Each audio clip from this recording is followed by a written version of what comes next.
Bueno, ya estamos con la presencia del economista Juan Luis Burr para analizar la situación y las perspectivas de la economía. ¿Qué tal, Juan? ¿Cómo andás? Muy bien, ¿qué tal? ¿Cómo están ustedes? Gracias por estar una vez más aquí. Gracias. Juan, ¿qué balance haces, ¿no?, de estos primeros meses del gobierno de Mauricio Macri en materia económica? ¿Estás de acuerdo con las medidas que se han tomado? ¿Estás satisfecho con lo que se ha hecho hasta este momento? Mira, creo que son 120 días para nivelar la economía, ¿no? Era poco creíble que el gobierno el 10 de diciembre largara un programa económico tradicional en una economía que tenía que corregir tan fuertemente precios relativos, eliminar una cantidad de distorsiones. Y estos 120 días marcan ese periodo de nivelación del terreno.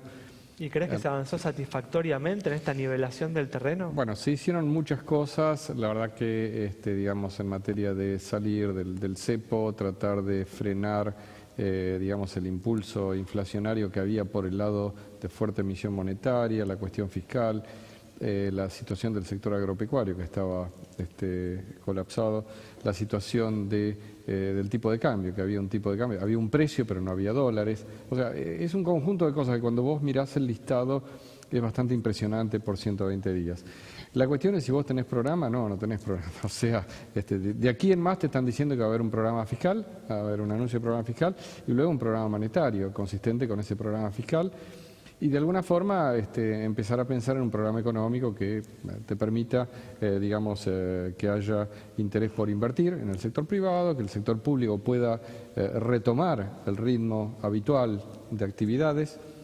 O sea, hay que entender que estos 120 días fueron un parate para, digamos, nivelar la cancha. Recién ahora empieza una situación que te presenta mucha incertidumbre, ¿no? O sea, porque después de todo, hoy estamos, si miras el cortísimo plazo, estás con una economía parada, con tasas de interés muy altas, en fin, una situación compleja. Bueno, precisamente, ¿no? Justamente este conjunto de medidas que se han tomado han llevado, ¿no?, a una destrucción de puestos de trabajo que han planteado, ¿no?, o han generado una reacción de ciertos sectores de la oposición que vienen impulsando esta ley, este proyecto de ley para prohibir los despidos. ¿Crees que era evitable esta pérdida, esta destrucción de puestos de trabajo que se ha generado a partir de las medidas que se tomaron? Bueno, déjame poner las cosas como son, como yo creo que son. El sector público venías tomando entre 150.000 y 200.000 personas por año. Eso no se podía mantener.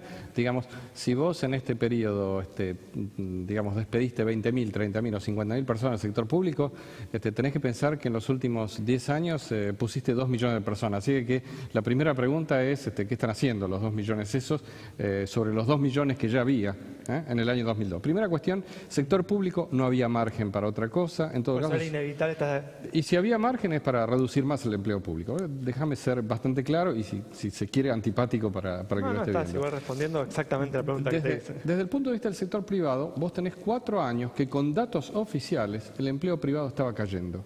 Datos oficiales, tan bueno o tan malo como sean los datos oficiales, porque hoy en día, ¿viste?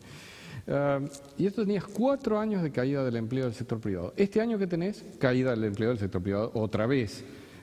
Mucho mayor, yo te diría, bueno, un poco mayor porque estás en recesión, a diferencia del año pasado. El año pasado entraste en recesión a mitad de año. Entonces este año tenés un poco más. Y tenés sobre todo una situación en construcción con caída bastante fuerte. O sea, el sector que está despidiendo gente fuerte es construcción. El resto del sector privado es mucho menos. Vos lo que tenés hoy es una posición, yo diría, esencialmente política. Los que hoy promueven la ley esta de prohibir el despido son los que hace 2 años se opusieron a esta misma ley. Entonces la pregunta que tenés que hacerte es, ¿qué pasó en el medio? ¿Qué pasó en el medio que quien se oponía a esta ley de prohibir despido hace 2 años, hoy la está promoviendo? Así que... Y quizás esta de prohibir despidos sea una solución muy drástica, pero ¿qué opinión tenés de la doble indemnización? Algo que por ahí después de la crisis del 2001, bueno, dio sus frutos y hizo que, bueno, por ahí gente pueda conservar el trabajo hasta que la cosa se normalizara. Mira, yo siempre pienso que en el mercado laboral hay que mirarlo muy de cerca, teniendo en cuenta que es un mercado en el que entra gente y sale, hay tasa de entrada, tasa de salida, y que la pequeña diferencia entre tasa de entrada y de salida hace el hecho que aumente el empleo o se caiga el empleo. Y básicamente lo que hay que entender es que lo que se mueve mucho es la tasa de entrada. Vos tenés que favorecer que la entrada sea mayor. La tasa de salida es bastante estable. La salida se da por despidos, se da por renuncias, se da por cambio de trabajo. Y si vos mirás el mercado laboral, lo que te dice en la estadística es un mercado muy movido. Vos sabías que, por ejemplo, la tasa de salida es 2,5% mensual del stock. 2,5% mensual. En el año es 30%. Eso significa que el 30% se va de cargos. Pero como la entrada es 31, o 30,5, entonces en el neto en general es positivo. Excepto los últimos años que es negativo y que este año seguramente es negativo. Lo que tenés que actuar es para que haya más impulso a la entrada. Por eso coincidís con el enfoque que le ha dado el gobierno a este tema de tomar medidas que incentiven la generación de nuevos puestos de trabajo. Deberías hacer eso. Lo que vas a hacer ahora con la ley es probablemente digamos, encarecer el despido, eso es lo que haces. Las empresas van a despedir igual, lo que pasa es que no van a contratar. Una vez que se sacaron de encima a alguien, no van a contratar a alguien más, mientras esté la amenaza de la ley esta, de que la podés prorrogar. En el fondo yo creo que no va a pasar gran cosa, te lo digo en pocas palabras, porque los argentinos un poco saben que, bueno, acá haces una ley, la tenés por 2 años, después la cambiás, después se va esto, y cuando la economía entra a funcionar de nuevo, bueno, esta ley no se va a aplicar más. Entonces, probablemente no haya mucho impacto, pero si hay un impacto en el corto plazo es para asustar a las empresas y decir, mejor me quedo guardado y no tomo más empleo. Yo te diría, preguntarle a un alemán, a un extranjero que venga acá y le dicen, usted puede contratar pero no puede despedir. ¿Cuántos minutos demora en tomarse el avión de vuelta e irse? Yo te diría poco tiempo. ¿Y qué te parecen las iniciativas como las del empleo joven, ¿no? Esto de reducir los impuestos para quienes tomen empleados en su primer trabajo? ¿Son empresas que con esto toman nuevos empleados o simplemente aprovechan el beneficio y toman los empleados que igualmente ya pensaban tomar en este caso? Y probablemente hay de las dos cosas, digamos. Obviamente cuando haces estos incentivos, alguno que ya se estaba por instalar tiene una ventaja, una ganancia de capital por eso. Ahora, ¿cuál es el problema? El problema es que vos tenés, digamos, en una recesión no vas a tener más empleo. A ver, que quede claro eso. Durante una recesión vos es difícil que tengas más contratación. A menos que vos, digamos, tengas una reforma laboral del tipo que hace una normativa mucho más flexible, que por ejemplo te permite contratar gente, digamos, temporariamente, que en la Argentina prácticamente está prohibido. Vos sabés que si vos querés contratar a alguien por 9 meses, 12 meses, tenés tantas restricciones que a los 3 meses ya lo tenés en relación de dependencia. Entonces, quizás favoreciendo este tipo de contratación, uno podría favorecer el empleo. Por supuesto, la oposición que hay a esto es, y bueno, estás volviendo a los contratos de los 90, qué sé yo. Entonces, en Argentina hay una cuestión política esencialmente que no puedo aplicar contratos temporarios porque vuelvo a los 90. No puedo usar más el repro, que es el sistema de bajar costos de contratación, porque eso lo hicieron los kirchneristas.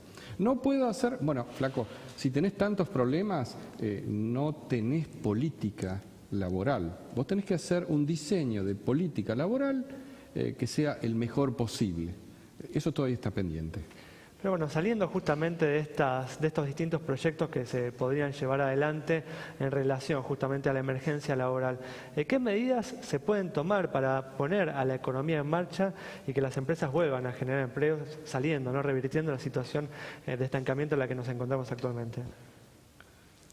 Yo creo que el camino es producir todas aquellas cosas que te dicen que si vos entras en una actividad vas a tener menos restricciones de las que tenés todavía hoy para operar. Por ejemplo, en Argentina todavía no hay facilidad para que si entras y ganás puedas remitir utilidades. Vos sabés que esa parte está todavía frenada. En Argentina existen más de 1.500, 1.800 posiciones arancelarias que tenés que ir a pedir permiso todavía para importar. En Argentina, bueno, yo creo que hay cuestiones de política macro, cuestiones vinculadas a que hoy los costos de producir en Argentina, más allá de la devaluación que hiciste, siguen siendo altos. O sea, Argentina es un país complicado, mucha regulación tenés que revisar. eventualmente política cambiaria. Hay muchas cosas que hacer. Por eso, a pesar de todas las medidas que se han tomado, ¿no ves que todavía estén dadas las condiciones para una recuperación importante de la economía? Están dadas las condiciones de un rebote. La pregunta es si están dadas las condiciones de crecimiento. Eso no me atrevo a contestar. Muy bien, bueno, Juan, muchas gracias Gracias a por vos. haber estado con nosotros. Nos vamos entonces con estas reflexiones de Juan Luis Burr sobre la situación que presenta hoy el mercado laboral y las perspectivas que hay por delante, ¿no? A partir de una economía que no termina de despegar, nos reencontramos el próximo miércoles a las 20:30 aquí en Metro.